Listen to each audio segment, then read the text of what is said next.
Warning, this video does not violate community guidelines. This is an education. ये latest तस्वीरें आ गई हैं। संजय आप हमारे साथ बने रहिए। ये उस वक्त की तस्वीरें हम दिखा रहे हैं। देखिए दोस्तों, हाल ही में माफिया अतीक अहमद और उसके भाई अशरफ को प्रयागराज में गोली मारकर हत्या कर दी गई। यूपी पुलिस दोनों को मेडिकल टेस्ट के लिए ले जा रही थी, उसी दौरान उन पर हमला हुआ और उन तीनों लड़के को मौके पर ही पुलिस पकड़ने में कामयाब हुआ। उमेश पाल की हत्या की इन्वेस्टिगेशन में जुटी पुलिस अतीक और उसके भाई अशरफ को हिरासत में लेकर पूछताछ कर रही थी और इसीलिए उसे गुजरात की साबरमती जेल से प्रयागराज लाया गया था। हेलो दोस्तों, बाधा सीरीज की एक और नई स्टोरी में आप लोगों का बहुत बहुत स्वागत है। दोस्तों, आज इस वीडियो में हम आपको यूपी के सबसे बड़े खतरनाक और माफिया गैंगस्टर अतीक अहमद के बारे में बताएंगे और यह भी बताएंगे कि कैसे अतीक अहमद बना इतना बड़ा गैंगस्टर और प्रयागराज में ही नहीं बल्कि पूरे यूपी में कैसे इसका दबदबा था। दोस्तों, यूपी के राजधानी लखनऊ कुछ गुंडे यहाँ एक बिजनेसमैन को किडनैप करते हैं और उसे 300 किलोमीटर दूर देबारिया ले जाते हैं और वो भी ऐसी वैसी जगह नहीं, वो भी सीधे जेल में। बिजनेसमैन की पिटाई की जाती है, प्रॉपर्टी के लिए सादे कागज पर साइन भी किया जाता है और उस सभी घटनाओं का वीडियो बनाकर सोशल मीडिया पर डाल दिया जाता है ताकि लोगों में उनका दहशत बनी रहे। 26 दिसंबर 2018 जिन बिजनेसमैन को किडनैप किया गया था वो थे मोहित जायसवाल। मोहित ने आरोप लगाया था कि उनको अतीक के द्वारा अपहरण किया गया था। मोहित जायसवाल ने एक टीवी चैनल में कहा था कि मुझे जेल में ले जाकर मुझे डंडे से मारा गया था और मुझे 15 से 20 आदमियों ने पकड़कर मुझे बहुत जोर जोर से मार रहे थे। मोहित जायसवाल ने इंटरव्यू में यह भी बताया कि उनसे खाली पेपर में प्रॉपर्टी के लिए साइन ली गई और उनसे उनकी एसयूवी भी छीन ली गई। उनसे यह भी कहा गया कि तुम जेल के अंदर हो, इसीलिए तुम्हारी हत्या नहीं हो सकती, नहीं तो तुम्हें मार देते। इस घटना के बाद अतीक को वहां से देबारिया से बरेली जेल भेजा गया, लेकिन वहां के जेल प्रशासन अतीक को रखने से हाथ खड़े कर दिए। लोकसभा चुनाव सामने था, इसलिए अतीक को कड़ा सुरक्षा में रखना बेहद जरूरी था। दोस्तों, अतीक अहमद को इलाहाबाद के नैनी जेल में शिफ्ट किया गया, लेकिन उधर देबारिया जिले का मामला सुप्रीम कोर्ट तक पहुंच गया। कोर्ट ने मुकदमा दर्ज कर सीबीआई को केस सौंपा और उसे जांच का आदेश दिया। अतीक अहमद और उसके बेटे के समेत 4 सहयोगी और 10 से 12 अनजान लोगों के खिलाफ मामला दर्ज हुआ। 25 अप्रैल 2019 को सुप्रीम कोर्ट ने यूपी सरकार को आदेश दिया कि अतीक अहमद को यूपी के बाहर शिफ्ट किया जाए। आदेश के बाद यूपी सरकार ने 2019 3 जून को उसे अहमदाबाद की साबरमती जेल में शिफ्ट करवाया। दोस्तों, आज हम आपको इसलिए ये बात बता रहे हैं क्योंकि अतीक और उसे गुर्गों सारे जगह पर चर्चा का विषय बने हुए हैं। हाल ही में अतीक अहमद और उसके भाई को गोली मारकर हत्या कर दी गई और पुलिस ने उससे पहले इसके बेटे को एनकाउंटर में ढेर कर दिया था। दोस्तों, यूपी में योगी सरकार आने के बाद सीक्वेंस तेज करते हुए अतीक के लगभग 60 करोड़ की संपत्ति जब्त कर दी गई। पुलिस ने दावा किया कि यह कंपनियां गैर कानूनी धंधे से बने पैसों से बनी हुई थी। डीएम भानुचंद्र गोस्वामी ने गैंगस्टर एक्ट के तहत अतीक के 7 प्रॉपर्टी पर जब्त करने का आदेश दे दिया था। दोस्तों, आपको बता दें कि 3 साल से फरार अतीक के भाई अशरफ, जो कभी विधायक हुआ करता था, उसे 3 जुलाई को पुलिस ने गिरफ्तार करने में सफल रहा। अशरफ पर 1 लाख का इनाम घोषित किया गया था। देबारिया जिले का कांड में फरार चल रहे अतीक के बेटे उमर पर सीबीआई ने 2 लाख का इनाम घोषित किया था। दोस्तों, इस बाहुबली नेता का दर्जन किस्से हैं। अतीक अहमद से मुलाकात कर चुके लोग बताते हैं कि एक समय ऐसा था जब उसकी आंखों में आंख डालकर देखना संभव नहीं था। लोगों को अपना नजरों को नीचे झुकाने के लिए मजबूर होना पड़ता था।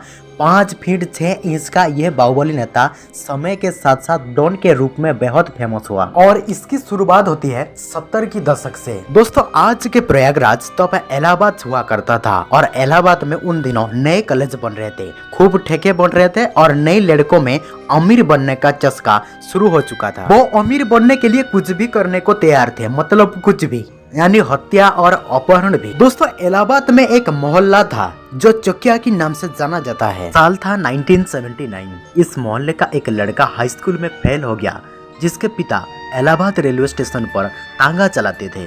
लेकिन अमीर बनने का चस्का उस लड़के को भी लग चुका था, इसलिए 17 साल की उम्र में उसके ऊपर हत्या का आरोप लगा और इसके बाद उसका धंधा चल निकला। खूब रंगदारी वसूलना शुरू किया और उसका नाम था अतीक अहमद। जो तांगे वाले के लड़के के नाम से जाना जाता था।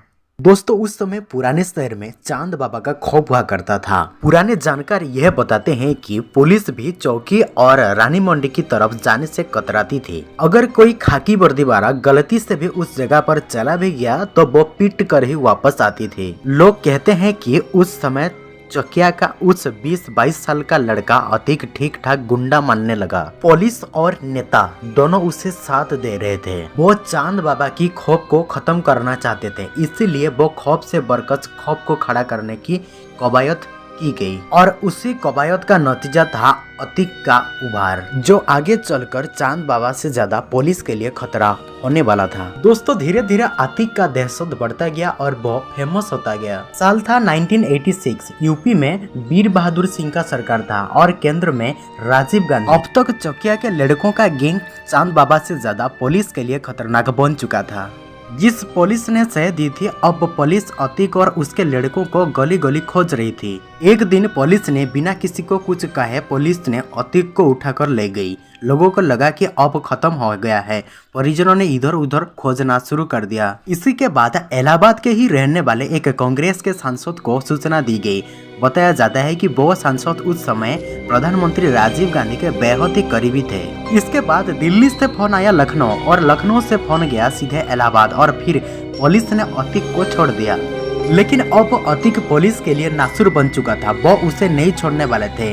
अतिक को भी उसकी भनक लग गई और वो एक दिन भेष बदलकर अपने एक साथी के साथ कचहरी पहुंच गया और एक पुरानी मामले के जमानत छुड़वाकर सरेंडर कर दिया। जेल जाते ही पुलिस उस पर टूट पड़ी। उसके खिलाफ NSA लगवा दिया। बाहर लोगों में यह मैसेज दे दिया गया कि अतिक अब बर्बाद हो गया है। लोगों में सहानुभूति पैदा हो गई। 1 साल बाद अतिक जेल से बाहर आ गया। जेल से बाहर आते ही अतिक ने उस सहानुभूति का फायदा उठाया और उसे साथ मिला उस कांग्रेस सांसद का, जिसकी वजह से वो जिंदा बच गया था। लेकिन अब उससे बचने के लिए सियासत ही काम आ सकती थी और ऐसा ही हुआ। 1989 यूपी विधानसभा की चुनाव हुआ। इलाहाबाद पश्चिमी से अतिक ने चुनाव का पर्चा भरा। सामने थे चांद बाबा और अतिक के बीच कई बार गैंगवार हो चुका था और यही कारण था कि चांद बाबा ने सीधी चुनौती दी और हार गए। अतिक अहमद विधायक बन चुका था। कुछ ही महीनों के बाद चांद बाबा का हत्या कर दी गई। बीच चौराहे भरे बाजार धीरे धीरे एक एक करके चांद बाबा का पूरा गैंग खत्म हो गया और अब भाई का दौर आ गया था। चांद बाबा के हत्या के बाद अतिक का खौफ इस कदर फैला कि लोग इलाहाबाद के पश्चिमी सीट से इलेक्शन लड़ने के लिए कतराते थे। यही कारण था कि अतिक निर्दलीय रहकर भी 1991 और 1993 में लगातार चुनाव जीता।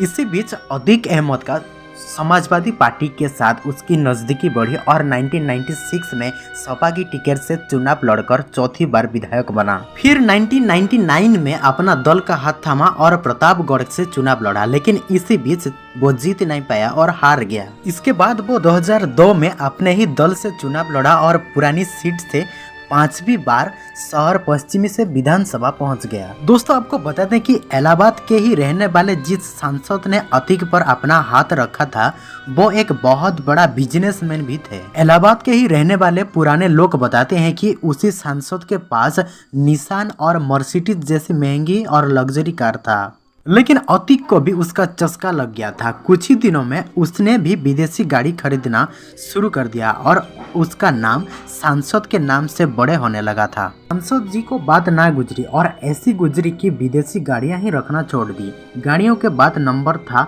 हथियार यानी वेपन्स का। चौकिया के ही रहने वाले लोग बताते हैं कि अतिक को 2 चीजों का बहुत शौक था। एक था हथियार और दूसरा था विदेशी गाड़ी। आप लोग देखे होंगे कि दर्जनों विदेशी गाड़ियां उसके काफिले में हर वक्त चलते थे। चांद बाबा लोकल गुंडा था, लेकिन अतिक इलाहाबाद चौकिया के साथ सीमित नहीं रहना चाहता था। यही कारण था कि वो विरोधियों को खत्म कर देता था, चाहे वो चांद बाबा हो या फिर राजूपाल। 2003 में मुलायम सिंह यादव के सरकार बनी और अतिक को सपा में वापसी हुई। 2004 में अतिक फूलपुर से चुनाव लड़ा और सांसद पहुंच गया। इलाहाबाद की पश्चिमी सीट खाली थी और अतिक अपने भाई खादिल अजीम यानी अशरफ को वहां की मैदान से उतारा, लेकिन जीता नहीं पाया। 4000 वोट से जीतकर विधायक बने। बसपा के राजूपाल वही राजूपाल जिसने कभी अतीक का दाहिना हाथ हुआ करता था। राजूपाल पर भी उस समय 25 मुकदमे दर्ज थे। अतीक के पतन की शुरुआत हो चुकी थी। यही हार अतीक को बर्दाश्त नहीं हुआ और अक्टूबर 2004 में राजूपाल विधायक बने। अगले ही महीने नवंबर में ही राजूपाल के ऑफिस के पास बमबाजी और फायरिंग हुई, लेकिन राजूपाल बच गए। दिसंबर में ही उनकी गाड़ी पर फायरिंग हुई। राजूपाल ने सांसद अतीक से जान का खतरा बताया। 25 जनवरी 2005 राजूपाल के काफिले पर एक बार फिर से हमला किया गया। राजूपाल को कई गोलियां लगी। फायरिंग करने वाले फरार हो गए। पीछे की गाड़ी में बैठे समर्थकों ने राजूपाल को एक टेम्पो में लदा और अस्पताल की ओर ले गए, लेकिन फायरिंग करने वाले लोगों ने फिर से उनके गाड़ी का पीछा किया और उनको रास्ते में रुककर फिर से गोलियां चलाई। अंत में जब राजूपाल जीवन ज्योति अस्पताल पहुंचे, उन्हें 19 गोलियां लग चुकी थी। डॉक्टर ने उनको मरा हुआ घोषित कर दिया और आरोप लगा अतीक पर। राजूपाल की पत्नी ने अतीक, अशरफ, फरहान और आबेद समेत कई लोगों के नाम पर मुकदमा दर्ज करवाया। दोस्तों आपको बता दें कि पहले से फरहान के पिता अनीस पहलवान का हत्या का आरोप राजूपाल के ऊपर था। राजूपाल के मरने से 9 दिन पहले से ही उनकी शादी हुई थी। बासमा समर्थकों ने पूरे शहर पर तोड़फोड़ कर दी और बहुत बवाल हुआ। राजूपाल की हत्या में नाम दर्ज होने के बावजूद भी अतीक सत्ताधारी सपा में बनी रही। फिर 2005 में बाई इलेक्शन हुआ। बसपा ने पूजा पाल को टिकट दिया और सपा ने दोबारा फिर से अशरफ को टिकट दिया। पूजा पाल के हाथों के मेहंदी भी नहीं उतरी थी कि वो विधवा हो गई थी। लोग बताते हैं कि पूजा पाल मंच से ही अपना हाथ दिखाकर रोने लगी, लेकिन पूजा को जनता का समर्थन नहीं मिला। लोग कहते हैं कि यह अतीक का खौफ था कि अशरफ चुनाव जीत गया। दोस्तों अतीक भले ही नेता बन गया था, लेकिन वो अपना माफिया वाली छवि से कभी बाहर नहीं आ पाया, बल्कि यह कहा जा सकता है कि सफेद पोश पहने के बाद उसके अपराध की संख्या और तेजी से बढ़ने लगी। सियासत की आड़ में अतीक अपना आपराधिक साम्राज्य और मजबूत करता रहा। यही वजह थे कि उसके ऊपर दर्जने से अधिक मुकदमे विधायक रहते हुए दर्ज हुए थे। दोस्तों लोग कहते हैं कि वो अपने विरोधियों को छोड़ता नहीं था। यही कारण था कि वो 1989 में चांद बाबा की हत्या, 2002 में नरसन की हत्या और 2004 में मुरली मनोहर जोशी के करीबी बताए जाने वाले भाजपा के नेता अशरफ की हत्या और 2005 में राजूपाल की हत्या। बताया जाता है कि जो अतीक के खिलाफ जाता था वो मारा जाता था। अतीक के खिलाफ 83 से अधिक मुकदमे दर्ज थे। अशरफ और अतीक दोनों को मिलाकर करीब 150 से अधिक मुकदमे दर्ज थे। उसके गैंग में 121 से अधिक शूटर्स थे।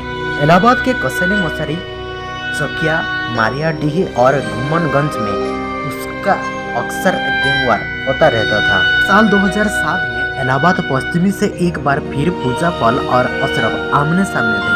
इस बार पूजा ने अशरफ को पछाड़ दिया। अतीक का किला ध्वस्त हो चुका था। मायावती की पूर्ण बहुमत वाली सरकार बनी। सपा ने अतीक को पार्टी से बाहर कर दिया। मायावती सरकार ने ऑपरेशन अतीक शुरू किया। अतीक को मोस्ट वांटेड घोषित करते हुए उसके खिलाफ चार्जशीट तैयार हुआ। IAS इंटरस्टेट 227 उस वक्त गैंग में 121 से ज्यादा लोग शामिल थे। 1986 से 2007 तक अतीक पर 1 दर्जन से ज्यादा मामले केवल गैंगस्टर एक्ट के तहत दर्ज हुए थे। उस वक्त अतीक के ऊपर 20,000 का इनाम घोषित किया गया था। उसकी करोड़ों की संपत्ति सीज कर दी गई, अवैध बिल्डिंगें गिरा दी गई और खास प्रोजेक्ट एलिना सिटी को अवैध घोषित करते हुए ध्वस्त कर दिया गया। इस दौरान अतीक फरार रहा। एक सांसद जो इनामी अपराधी था उसे फरार घोषित कर पूरे देश में अलर्ट जारी कर दिया गया। एक दिन दिल्ली पुलिस यूपी पुलिस को फोन करके कहा कि हमने अतीक को गिरफ्तार कर लिया है। दिल्ली के प्रीतमपुरा के एक अपार्टमेंट से यूपी पुलिस आई और अतीक को लेकर जेल में डाल दिया। उसके बाद साल 2012 अतीक अहमद जेल में था। विधानसभा चुनाव लड़ने के लिए उसने अपने दल से नॉमिनेशन फॉर्म भरा। इलाहाबाद हाईकोर्ट में बेल के लिए अपील किया, लेकिन हाईकोर्ट के 10 जजों में से किसी ने भी केस की सुनवाई करने से खुद को अलग कर दिया। 11वें जज ने अतीक के केस का सुनवाई की और उसको बेल दे दिए। अब अतीक के पास गढ़ बचाने का लास्ट चांस था। अतीक खुद को पूजा पाल के सामने उतारा, लेकिन वो जीत नहीं पाया। स्टेट में फिर से सपा का सरकार बनी और अतीक अपना दबदबा बनाने की फिर से कोशिश की। इलाहाबाद के कसरी मसरी इलाके में कब्रिस्तान की जमीन हड़पने की आरोप लगा। आरोप था कि खुद खड़े होकर बुलडोजर लगाकर कई घर उजाड़ दिए। अतीक के ऊपर जमीन कब्जा करने के कई आरोप लगे, लेकिन सपा का मुखिया मुलायम सिंह यादव एक बार फिर से अतीक के ऊपर मुलायम हो गए। उसे सुल्तानापुर से टिकट दे दिए और विरोध हो गए। पार्टी में टिकट बरकरार रहा, हालांकि सीट बदल गई। उन्होंने गांव और बस्ती में चुनाव प्रचार के लिए चले गए और एक दिन सपा के कार्यकर्ताओं को संबोधित करते हुए कहा, मेरे खिलाफ 188 मामले दर्ज हैं। मैंने अपने आधा जीवन जेल में बिताया है, लेकिन इसका मुझे कोई अफसोस नहीं है। मैं अपने कार्यकर्ताओं के लिए किसी भी हद तक जा सकता हूँ। लेकिन अतीक का संबोधन चुनाव में काम नहीं आया। चुनाव लड़ा और वो हार गया। अखिलेश यादव से रिश्ता खराब हो गया और इसके बाद सपा में उसका अंदर बाहर आना जाना सिलसिला जो है वो शुरू हो गया। 25 दिसंबर 2015 मारियाडीह में एक डबल मर्डर हुआ। मारियाडीह के प्रधान आबेद के चचेरी बहन अलकम्मा और उसका ड्राइवर सुरजीत का गाड़ी रोककर ताबड़तोड़ फायरिंग करके उन दोनों की हत्या कर दी गई और इसका आरोप लगा कम्मू और जाबिर नामक दो भाई के ऊपर। यह दोनों पहले अतीक के साथ थे, लेकिन बाद में यह दोनों अलग हो गए। जाबिर बासपा से चुनाव लड़ने की तैयारी में था। आबेद प्रधान और उसका भाई फरहान राजूपाल की हत्याकांड में आरोपी थे। दोस्तों 14 दिसंबर को अतीक और उसके 60 समर्थकों पर इलाहाबाद के सियाटोस कॉलेज में तोड़फोड़ और मारपीट का आरोप लगा। अतीक एक निलंबित छात्र का पैरवी करने के लिए कॉलेज गए थे। उन्होंने कॉलेज के अधिकारियों को धमकाया और उसका वीडियो वायरल हो गया। अभी मामला चल ही रहा था कि 22 दिसंबर को अतीक 500 गाड़ियों के साथ कानपुर पहुंच गया। खुद हमर पर सवार था, जिसकी कीमत उस समय करीब 8 करोड़ बताई गई थी। जिधर से अतीक का काफिला गुजरता था वहां जाम लग जाता था। मीडिया में खूब हल्ला मचा और अखिलेश यादव सपा के राष्ट्रीय अध्यक्ष बनने के बाद उन्होंने सपा से अतीक को बाहर कर दिया। वहीं सियाटोस का मामला हाईकोर्ट में पहुंच गया और हाईकोर्ट ने पुलिस को अतीक को अरेस्ट करने का आदेश दिया। 2017 में अतीक को गिरफ्तार कर लिया गया। हाईकोर्ट ने सारे मामलों में उसकी जमानत जो है उसका रद्द कर दिया। इसके बाद अब तक अतीक जेल में ही रहा। 2017 में जब योगी सरकार आए तो मारियाडीह डबल मर्डर की जांच फिर से शुरू हुई। पुलिस ने आरोप लगाया कि अतीक और अशरफ और आबेद प्रधान ने अकलम्मा और उसके ड्राइवर का हत्या करवाई थी। दोस्तों अब तक अतीक पर लगभग 250 मुकदमे दर्ज हो चुके थे। मायावती के आसन काल में अतीक पर 100 मुकदमे दर्ज हुए थे। बाद में हाईकोर्ट ने खारिज कर दिया।